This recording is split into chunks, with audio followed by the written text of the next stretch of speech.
but they're on our list. So I appreciate your time, and do you have any questions? All I got. Thanks. Anyone else? I'd just like to say one thing, Mr. Chairman, thank you. I really wasn't going to say a whole lot, but I just wanted to, my name is Pete Booker, and I'm the chairman of the Citizens Against Legalizing Liquor. The reason we're here today is to determine whether or not there were enough petitions signed. Do we know what that number is? Do we know? The supervisor Do just they have enough? the supervisor certified 2,693 petitions. And the supervisor certified as of July 30/08, 11,600 registered electors. So by the supervisor's numbers, no, they would not have those. They would not have 25%. So they don't have. Well, but that's the supervisor's recommendation to the board. The board is the one that makes the decision based upon what the supervisor presents and anyone else who wishes to present something. So that's why we're letting everybody come up and speak. Oh, okay. But so basically, as what I'm hearing now is they don't have enough petitions. Well, Mr. Ainsmeyer says they do, and Ms. Williams says they don't. The board's got to figure that out. Well, for the record, I'll say they don't. Okay. You know, Pete Booker says they don't. So that's Pete Booker says they don't. That's Mr. two Williams Williams. say they don't. And Mr. Chairman says they do. All right.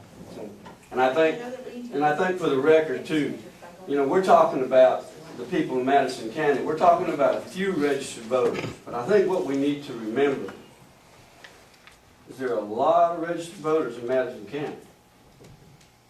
And, you know, they, for whatever reason, are watching to see what goes on here too. And I think by their not signing the petitions, they're sending a message. Right. They're sending a message. And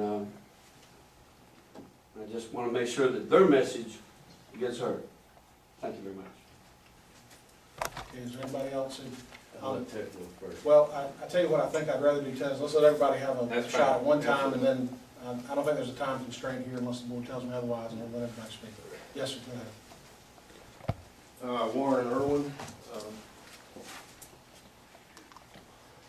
I'm skeptical of the figures that have been presented by the supervisor's office.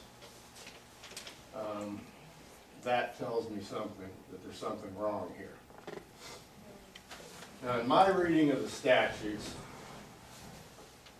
I found nothing that said that Ms. Williams had to agree to a meeting like this at any time. There's no time constraint that I could find. Now, if you can find one, I'd be glad to look at it, but I found none. And what I don't understand with the amount of return mail we've got there, it appears to me that state election law has not been followed in this county in years. That's my opinion. Okay, these people that are missing just didn't show up since November 4th, since the primary, since we started our drive. They just didn't, come out of the air. In my reading of statute 98.065 subtitle 3 says, a registration list maintenance program must be conducted by each supervisor at a minimum in each odd-numbered year and must be completed not later than 90 days prior to the date of any federal election. All list maintenance actions associated with each voter must be entered, tracked, and maintained in the statewide voter registration system. With this amount of inaccurate mail that was taken off the supervisor's official list, it's telling me that something hasn't been done here in a couple of years that should have been done.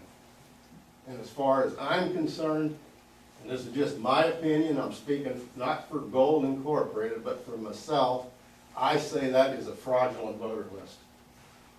And that's my opinion. Okay, anybody else? Yes, sir. Please come forward. My name's Kurt Niffen. I'm just a regular citizen. And I listened to Mr. Ensinger's poking holes in the voter registration list. I assume that these signatures, some 2,000 odd signatures, were compared to that voter list. So it doesn't make much sense to me for the voter list to be an advantage for them in one hand and a disadvantage for the voters in both hands. So either they're going to use the list or they're not going to use the list. And they didn't seem to have a problem or a question about this until today. That's not true, sir. Well, I've been to the county meetings, and there hasn't been any of that brought up at this county meeting. I'm just stating what I've heard here at this county meeting. Everyone's gonna get a chance to speak, but now we really can't have this with the audience going back and forth. But like I Go ahead said, and conclude your comment. this was not during this whole process. I've been a registered voter since July. I never received a petition. So something's wrong with their list. I never got one. So from what you read just a few moments ago about what the requirements are, you have a certified list of voters, you have a certified count of petitions. It's pretty cut and dried. It doesn't make the 25%. I could pick the list apart and come up with the numbers that Mr. Ensinger came up with as well, in favor of not legalizing liquor. So I think the list is the list as it is. It's going to cost, I was understood that it's going to cost some $15,000 to hold this election. If we launch an investigation on the voters list, who knows what that's going to cost. If somebody wants to reconfirm the voters list, then we can do that, but not in this regard. This regard, you have a choice of what voter list to use, either in July when the petition started, or what makes total sense to me is the list that was in effect at this last general election. It only makes sense because you want to have an election by January 27th. So it seems to me that those that were actually registered to vote on the day that we voted should be the number that we use. Thank you. Anyone else wish to make comments? Yes, sir. If you would, please come forward and be recognized.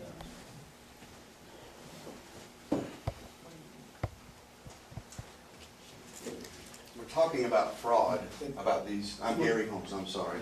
I've just moved into the area. I've only been here since August 17th. I'm not originally from this county. I'm new, I live in Greenville. I had not registered to vote, nor had my wife registered to vote in this county until recently, before the new election started.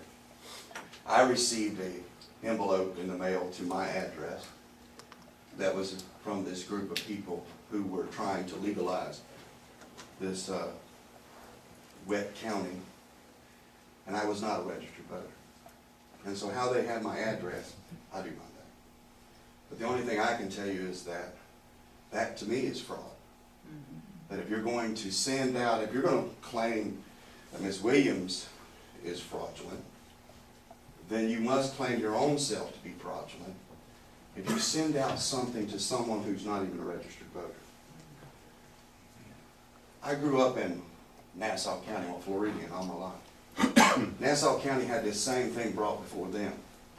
Many years ago, they were told by a group of businessmen that if they would go wet, that county would be prosperous. That they would get all of these great facilities would come in and all this money would stay inside of here. You all know as well as I do that's not true.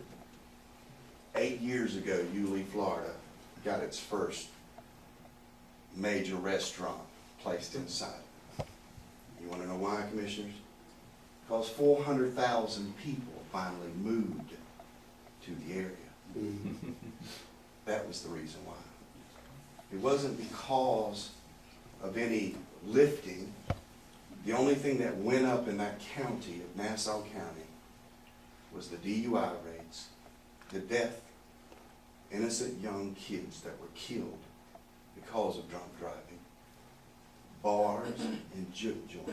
That's the only thing that was established. Y'all have a nice evening.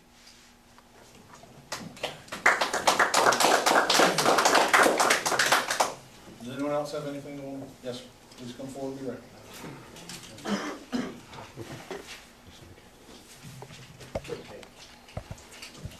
My name is Jim Sanders, and I'm just a retiree resident of Madison County.